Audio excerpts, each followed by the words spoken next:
मैं धन्य हूं कि आपने मुझे इस योग्य समझा। क्यों ना आप स्वयं ही सभी पवित्र स्थानों का मूल्यांकन करें।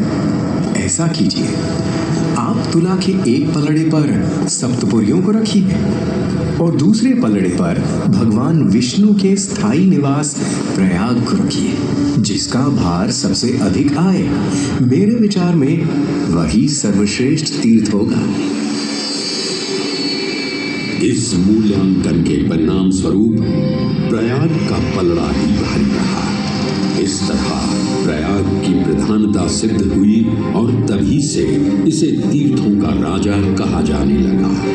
आज भी ऐसी मान्यता है कि भगवान ब्रह्मा ने गंगा नदी के पश्चिमी तट पर 10 अश्वमेध यज्ञ संपन्न किए थे। आज उस स्थान को हम दशाश्वमेध घाट के नाम से जानते हैं। भगवान ब्रह्मा के अलावा इंद्रदेव, वरुण देव एवं सोमदेव ने भी प्रयाग क्षेत्र में ही भगवान कृष्ण की आराधना करने हेतु यज्ञ किए थे, जिससे उन्हें भी श्री हरि का आशीर्वाद प्राप्त हुआ। प्रयाग शब्द में प्र का अर्थ है प्रकृष्ट और याग का अर्थ होता है यज्ञ। इसलिए इन दो शब्दों से बना प्रयाग सबसे पवित्र स्थान माना जाता है। प्रयाग ही संसार में एकमात्र ऐसा पावन क्षेत्र है जहाँ 3 पवित्र नदियों का संगम होता है। इस संगम का भी एक अनूठा महत्व है।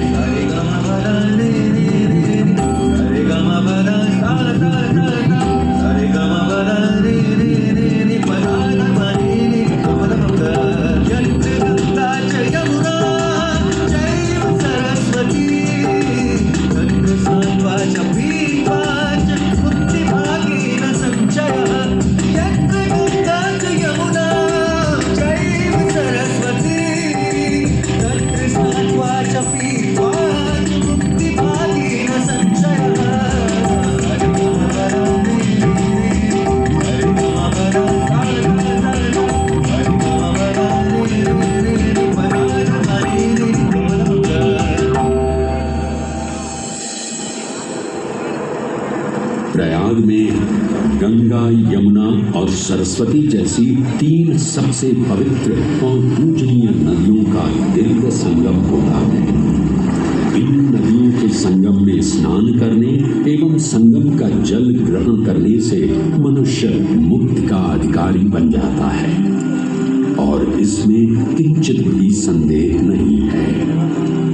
ब्रह्म पुराण में ब्रह्मा जी भी कहते हैं कि प्रयाग में सरस्वती जी अदृश्य रूप में आकर गंगा जी से मिलती हैं। इसलिए इस क्षेत्र को सरस्वती तीर्थ संगम भी कहा गया है। सरस्वती नदी के अदृश्य रूप से मिलने के पीछे भी एक पौराणिक कथा सुनने को मिलती है। ऐसा माना जाता है कि बद्रीनाथ क्षेत्र की गुफाओं में जब वेद व्यास जी भगवान गणेश को महाभारत की कथा सुना रहे थे, तब उस क्षण सरस्वती जी हिम शिखरों से टकराते हुए अपना मार्ग बनाती हुई बड़ी ही तीव्र गति से बह होने वाली तेज ध्वनि वेद व्यास जी का ध्यान भंग कर रही थी। इसलिए महर्षि वेद व्यास जी ने सरस्वती जी से वेग को कम करने का आग्रह किया, परंतु उनके अनुरोध उपरांत भी जब सरस्वती नदी के वेग एवं ध्वनि में कोई कमी नहीं हुई तो उन्होंने क्रोधित होकर सरस्वती जी को शाप दे दिया और कहा कि वे अब धरती के भीतर यानी कि पाताल लोक में होंगी। तब से ये माना जाता है कि हिम शिखरों से उद्गमित हुई सरस्वती नदी उत्तराखंड के गाँव से आगे अदृश्य रूप आगे चलकर अदृश्य रूपी मां सरस्वती प्रयागराज में गंगा एवं यमुना नदी से मिलकर त्रिवेणी संगम को पूर्ण करती है।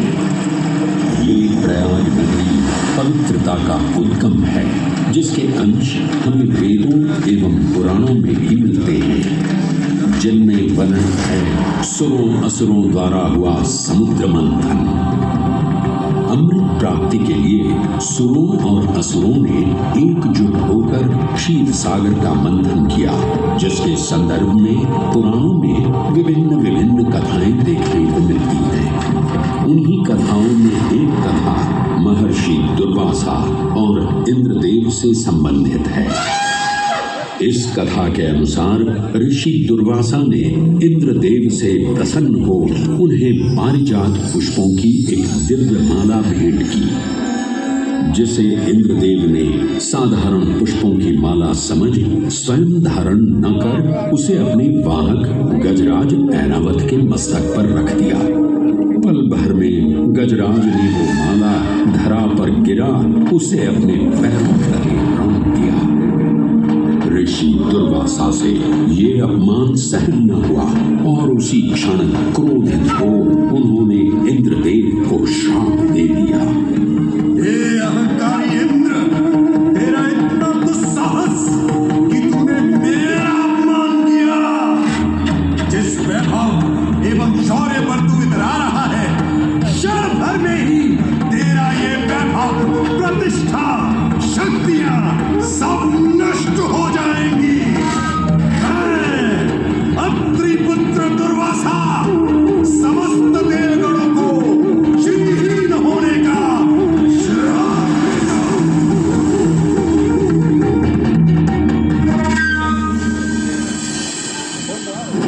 इस श्राप के परिणाम स्वरूप स्वर्गलोक से लेकर वैकुंठ धाम तक का सारा वैभव चला गया। जहां स्वर्गलोक में सभी देवता अपना वैभव एवं शक्तियां खो चुके थे, वहीं वैकुंठ धाम में मां लक्ष्मी भी क्षीर सागर की गहराइयों में चली गई। उनके जाते ही सृष्टि का संतुलन बिगड़ने लगा एवं असुर राजा बलि ने तीनों लोक अपने अधीन कर लिए। ये सब देखकर सभी देवतागण अपने श्राप के निवारण हेतु भगवान विष्णु की शरण में जा पहुंचे और कहने लगे, हे पालनहार, हे स्वामी, अब आप ही हमें इस श्राप से मुक्त होने का मार्ग बता सकते हैं, अन्यथा हम अपनी शक्तियों से सदैव वंचित ही रहेंगे और युद्ध में कभी भी असुरों का सामना नहीं कर पाएंगे।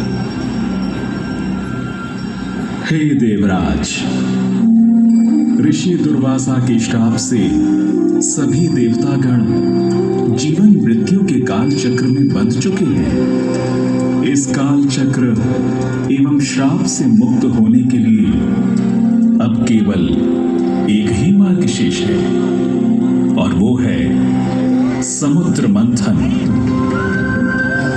इस समुद्र मंथन से निकलने वाले रत्न ही आपके खोए हुए यश, वैभव और कीर्ति को पुनः स्थापित करेंगे। परंतु आपको इस मंथन के लिए असुरों के बल की भी आवश्यकता होगी, क्योंकि उनके बिना यह समुद्र मंथन संभव नहीं है। जैसी आपकी आज्ञा प्रभु, हम असुरों के साथ समुद्र मंथन करने के लिए तैयार हैं।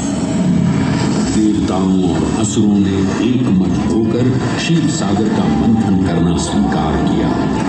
जहां मंदार पर्वत मथनी के रूप में आए, तो वहीं वासुकी नाग को नेति की भूमिका मिली।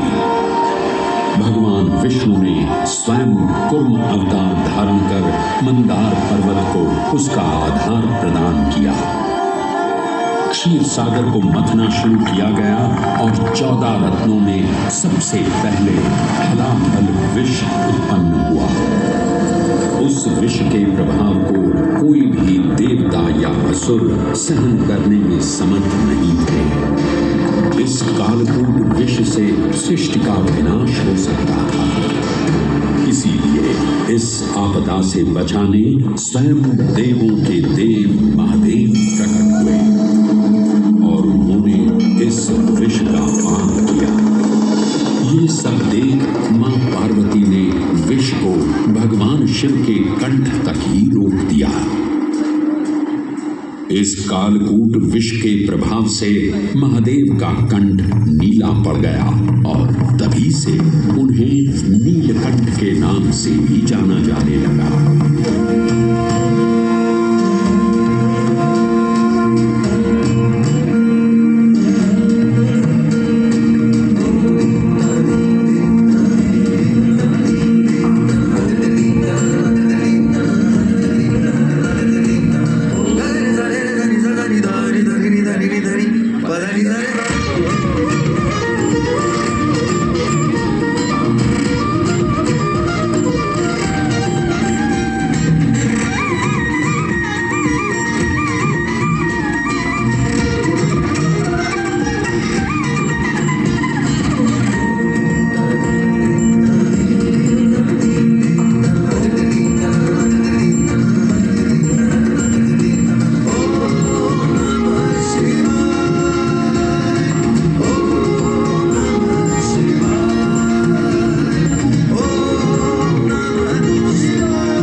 हलाहल के पश्चात समुद्र की गहराइयों से मां लक्ष्मी का आगमन हुआ, जिन्हें भगवान विष्णु ने वर्ण करके अपनी अर्धांगिनी बना लिया।